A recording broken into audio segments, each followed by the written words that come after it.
Quejaos cuanto queráis, nuevas generaciones, pero los 80, ¡ay, los 80!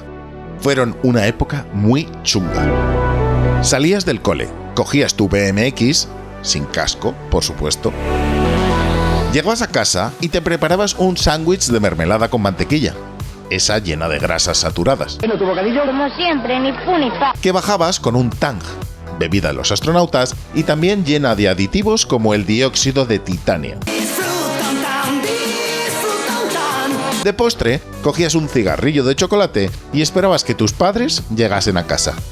Tenías 7 años, y si podías sobrevivir así, estaba claro que no necesitabas cinturón de seguridad en el coche. Era entonces cuando, sin que te viese nadie, le echabas un ojo a ese tebeo que te había comprado tu padre. Ese en el que una Tan Jean Grey se había convertido en un pajarraco energético gigante y su novio, un señor de gafas raras, intentaba salvarla. No tenías ni idea de qué estaba pasando, pero tampoco importaba. Solo sabías que ese grupete de gente con poderes tenía su gracia, y que no pasaba nada porque tu madre le regalase esos cómics viejos a los hijos de los vecinos. ¡Mamá! En efecto, en los 80, los X-Men eran la Patrulla X, y nuestro conocimiento sobre ellos era inversamente proporcional a nuestro éxito social en el colegio. ¡Alto! Inspección de billeteras. Ah, claro. Creo que todo está en orden. Pero esto iba a cambiar, porque su éxito era imparable, sus historias memorables, y varios de sus personajes se convertirían en los más icónicos de la historia. Por eso hoy, en Ficción Digital, los videojuegos de X-Men. Estamos a principios de los 80, y Marvel está iniciando su universo de dibujos animados. Los Cuatro Fantásticos, Spider-Woman, Spider-Man, Spider-Man y amigos, Hulk. La de horas que hemos pasado viendo esas series y jugando con el mercurio de un termómetro roto. ¡Ah, qué tiempos! La cuestión es que, tras convertirse en la serie de cómics más vendida del momento, Marvel preparaba el piloto de la Patrulla X, bajo el nombre de X-Men Pride of the X-Men. Fracaso total. Hasta tal punto fue un fiasco que termina siendo uno de los clavos que lleva a Marvel a una de sus múltiples quiebras y una de sus múltiples ventas. Todas las series animadas cierran y el mundo pierde lo que podría haber sido... ¡Espera! ¿Qué es eso que por allí tintinea? ¿Es tal vez el primer videojuego de la Patrulla Mutante? En efecto. Y es que todo el trabajo realizado por guionistas y animadores no iba a quedar así. Mira qué portada. Mira todos los personajes jugables. Mira qué... mierdón. Exclusivo para NES, The Uncanny X-Men tiene el privilegio de ser considerado como el tercer peor juego de la Nintendo. Y ya no solo por lo mal que se ve, y lo difícil que era. Y es que su nivel final solo era accesible a través de un código secreto. ¿Quién diseña así? Pero tranquilos, que si en consola no se podía ofrecer un buen arcade, ahí estaban los ordenadores para poner un poco de paciencia y emoción a los juegos. X-Men Madness in the Murder World y X-Men 2, The Fall of the Mutants, fueron dos juegos no malos, que pudimos disfrutar en la Commodore y MS2. ¡Y amiga, que nunca nombres a la mejor de todas! Y amiga, tranquilos, para la amiga también. Aunque realmente poco hay para presumir aquí. ¿Todo estaba perdido? ¿Nunca encontraríamos un buen juego de los X-Men? Parecía que no. Pero en 1990 los planetas se alinearon para dar una segunda oportunidad a algo que todo el mundo sabía que les iba a hacer bañarse en dinero. Una antigua directora de Marvel Productions se pone al frente de Fox Children's Network, el canal juvenil de la Fox, y pide retomar aquel proyecto de serie animada de los X-Men. Para ello, le pide a Saban Entertainment que le haga 13 episodios. La serie empieza con un episodio partido en dos mitades, con muchísimos errores de animación y con escenas sin hacer. Estamos en 1991 y los niños de aquella época vivimos nacer uno de los grandes recuerdos de nuestra infancia. La Patrulla X se convierte en un éxito mundial, que sale de los cómics y resiste a una nueva bancarrota de Marvel y una nueva venta. La adaptación de sus historias más icónicas a un formato más juvenil hace que nuevos lectores se lancen a por los cómics. Ah, así que el pajarraco era Fénix. ¡Mamá!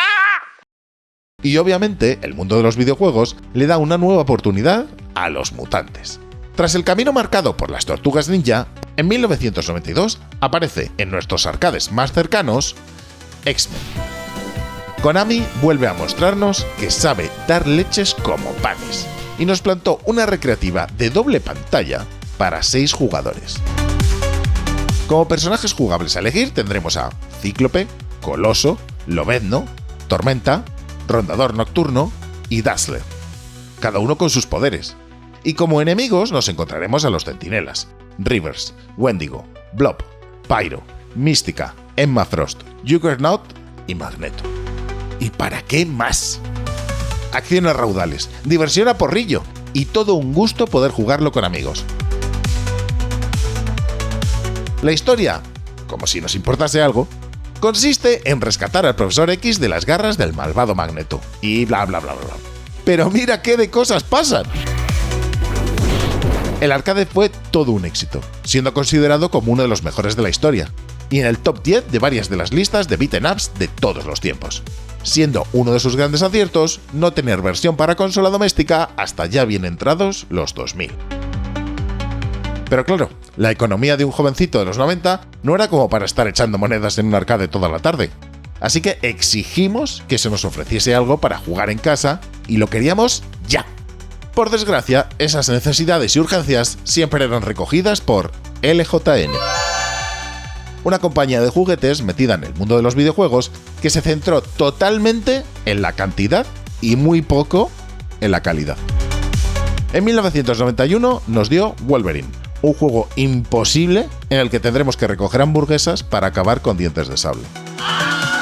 En 1992 decidió tirar la casa por la ventana y unir a Spider-Man y los X-Men, en un juego en el que su primera misión era desactivar cámaras de seguridad de un edificio. Esta emocionante aventura era necesaria para pasar a los siguientes niveles en los que podíamos controlar a Cíclope, Tormenta, Lobezno y Gambito en su lucha contra Arcade. Otro juego prácticamente imposible y de horrible factura que nos vendieron gracias a la portada y al éxito de los personajes. Y en la mitad de la guerra por los 16 bits entre Nintendo y Sega, en 1993 aparece X-Men, un exclusivo para Genesis que nos devolvió la ilusión en un buen juego para consola de la Patrulla Mutante. Aunque, la verdad, con poco nos conformábamos a estas alturas. Cíclope, Lobezno, Rondador Nocturno y Gambito tendrán que escapar de la sala del peligro, la cual ha sido infectada por un extraño virus que la hace letal. El título nos permitía ir cambiando de uno a otro personaje para acabar con los enemigos, e incluso llamar a otros 4 para realizar ataques especiales. Hablando de estos ataques, teníamos un medidor de fuerza mutante que se acababa relativamente rápido y era necesario para usar el teletransporte del rondador como las garras de Lobezno. El título entró de lleno en la lista de IGN de los 15 juegos realmente difíciles, junto al Ghosts and Goblins y el Battletoads. En parte por la necesidad de presionar ligeramente el botón del reset de la Genesis para continuar. What? No apretarlo suponía esparcir el virus informático por todo el mundo. What? Hacer lo demás, resetear la consola y tener que empezar otra vez. What? Jugarlo en cualquiera de las consolas portátiles de Sega que no tienen botón de reset, algo imposible. ¡Ay, ayúdenme! ¿Pero quién diseñaba los juegos antes? Lo importante es que se había dado con la clave para disfrutar de los mutantes. Y tan solo un año más tarde, y exclusivo para la Super Nintendo, apareció X-Men: Mutant Apocalypse. Capcom se ponía a los mandos de la patrulla y nos daba 5 personajes: Cíclope, Bestia, Mariposa Mental, Lobezno y Gambito, cada uno con sus poderes y sin barra de energía. Eso es lo que queríamos. No era tan difícil. Repartir leches con nuestros personajes favoritos y disfrutar de sus mutaciones. Vale, sí, Tal vez fuese un poco repetitivo y otra vez teníamos que pasar fases de uno y otro personaje. Pero no existe nada donde podamos elegir a nuestro personaje favorito y dominarlo, ¿verdad? ¿Verdad? A few moments later. Un mes después de triunfar en el cerebro de la bestia, Capcom destronaba de los arcades a la máquina de Konami y nos marcaba el camino para perder todas las monedas de 100 pesetas que tuviésemos en el bolsillo.